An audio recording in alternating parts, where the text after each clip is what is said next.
काय म्हणता पब्लिक, गावाकडच्या गोष्टी या सिरीजचा आपला आज आहे 4था दिवस आणि आपण आज व्हिडिओ करणार आहे माझी शाळा. तर शेवटी दिवाळीच्या सुट्टीनंतर आपलं कॉलेज सुरू झालं. मग पहिलं तर आपली सॅक पुसून घेतली आणि निघालो कॉलेजला.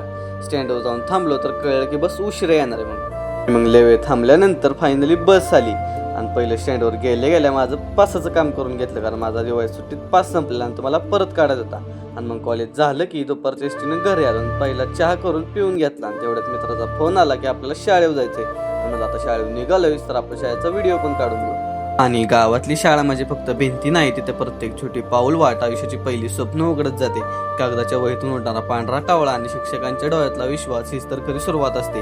गावातली शाळा म्हणजे साधेपणा, माणुसकी आणि शिक्षण यांचं सुंदर मिश्रण. शहरातील शाळेच्या तुलनेत मोठी इमारत नसल्या तरी गावातील शाळेतलं वातावरण हे वेगळंच.